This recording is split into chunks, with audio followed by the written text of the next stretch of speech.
दोस्तों, एक तरफा प्यार के आप लोगों ने बहुत सारे किस्से सुने होंगे। और दोस्तों, कहते हैं कि जो व्यक्ति प्यार करता है वो प्यार में कुछ इस कदर अंधा हो जाता है, उसको ना अच्छा दिखाई पड़ता है ना बुरा दिखाई पड़ता है। जो व्यक्ति प्यार में पड़ता है और वो प्यार में अगर पागलपन की हद में होता है तो वो कुछ भी करने को तैयार होता है। लेकिन अगर प्यार एक तरफा हो तो जो एक तरफा प्यार करने वाला व्यक्ति होता है वो किसी की जान ले भी सकता है और अपनी जान दे भी सकता है। इस तरीके की किस्से कहानियाँ आप लोगों ने मूवी में बहुत सुने होंगे। लेकिन दोस्तों, ये सारी चीज़ें मूवी में तो ठीक लगती हैं, लेकिन असल ज़िंदगी में जब ये चीज़ें आती हैं तो कहीं ना कहीं बड़ा अफसोस होता है और इंसान का कलेजा ये सोचते हुए भर आता है कि किसी व्यक्ति ने एक ही परिवार के कई लोगों की हत्या कर दी सिर्फ इसलिए कि वह किसी लड़की से मोहब्बत करता था। यकीनन दोस्तों, आज की जो घटना मैं आप लोग को सुनाऊंगा, इस घटना को सुनने के बाद में कहीं ना कहीं आप लोग का जो कलेजा है दहल सकता है। क्योंकि दोस्तों, आज की इस घटना के अंदर महापर्व छठ वाले दिन, यानी कि महापर्व छठ की पूजा का समापन के बाद में एक परिवार जब लौट कर अपने घर आता है, लेकिन उसी समय उनके ही घर में एक बच्ची, उसका आशिक जो एक तरफा प्यार उस लड़की से करता था, वो घात लगाकर बैठा होता है और उसके बाद में एक के बाद एक कई ताबड़तोड़ गोलियां वो उस परिवार के ऊपर चलाता है। और दोस्तों, इस पूरी घटना के अंदर 2 लोगों की मौत हो जाती है। यकीनन दोस्तों, जब आप लोग ये पूरी घटना सुनेंगे तो कहीं ना कहीं आप लोगों का दिमाग भी चकरा जाएगा कि आखिर आज के ज़माने में कुछ इस तरीके के सनकी लोग भी पड़े हुए हैं। तो दोस्तों, क्या हुआ था इस पूरी घटना के अंदर विस्तार से मैं आप लोग को बताऊंगा, बस आप लोग इस वीडियो में अंत तक बने रहिएगा। और दरअसल दोस्तों, आज की जो कहानी मैं आप लोग को सुनाने जा रहा हूँ, ये कहानी है बिहार प्रदेश की, और बिहार प्रदेश का लखीसराय इलाका। और ये पूरी कहानी है महापर्व छठ वाले दिन की, यानी कि अभी बस कुछ दिन पहले।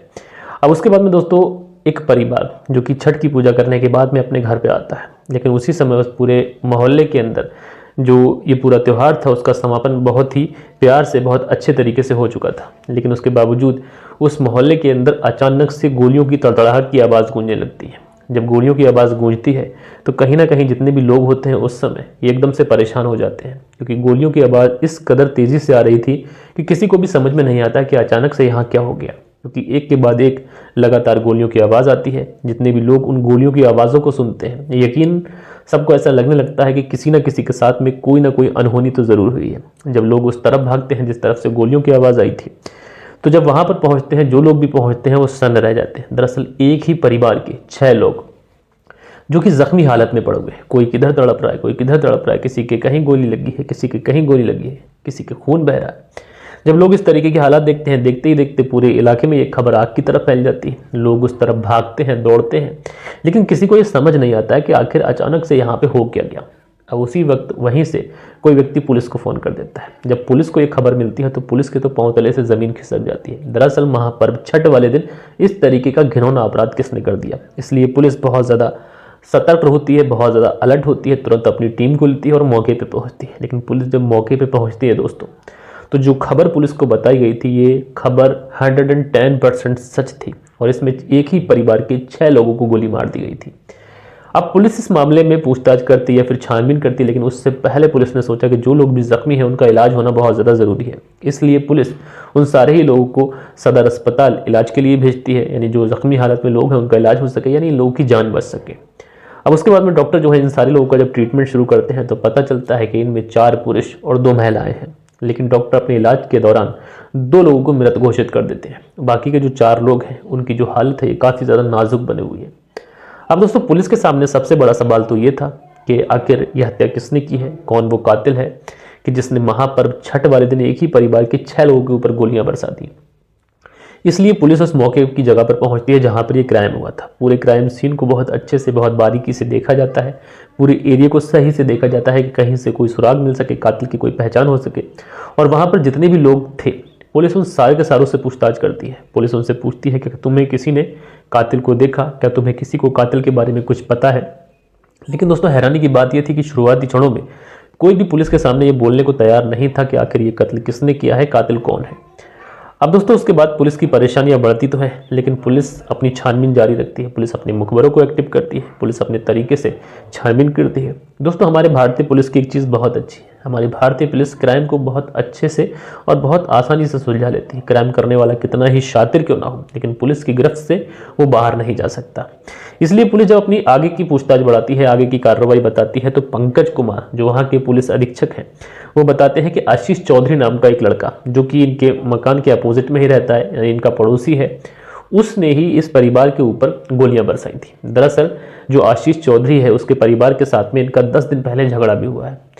अब दोस्तों जब पुलिस इस पूरे मामले की छानबीन करती है, पता चलता है कि आखिर जो गोलियां बरसाने के पीछे रीज़न है तो वो क्या है। दरअसल जो आशीष चौधरी था वो इस घर में रहने वाली एक लड़की से एक तरफा मोहब्बत करता था, लेकिन इस घर के जो लोग थे वो उस शादी से आशीष चौधरी के साथ में रिश्ता जोड़ने से बिल्कुल खिलाफ थे और उसके साथ में अपनी बिटिया की शादी नहीं करना चाहते थे।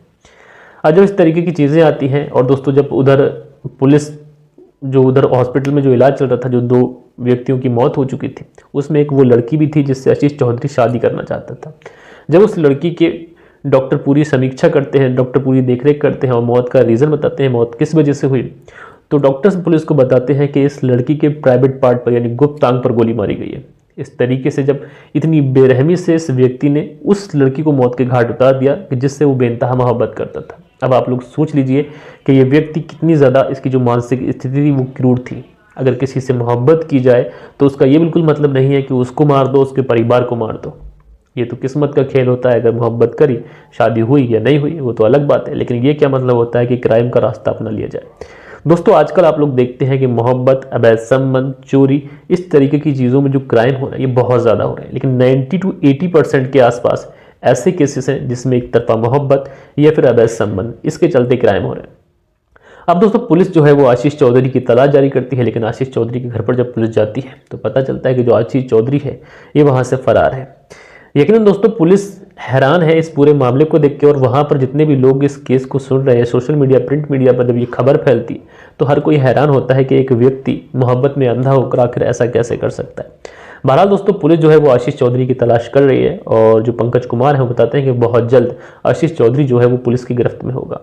लेकिन दोस्तों आप लोग इस पूरे मानसिक जो इस व्यक्ति की स्थिति थी उसके बारे में क्या कहना चाहते हैं, इसने जो क्राइम किया उसके बारे में इसको क्या सज़ा मिलना चाहिए, उसके बारे में आप लोग कमेंट्स में ज़रूर से ज़रूर लिखिएगा। बहरहाल दोस्तों हम लोग मिलते हैं कल के दिन किसी और क्राइम स्टोरी के साथ में। जब तक के लिए अपना ख्याल रखें, देश का ख्याल रखें, परिवार के रिश्तों की अहमियत को समझें।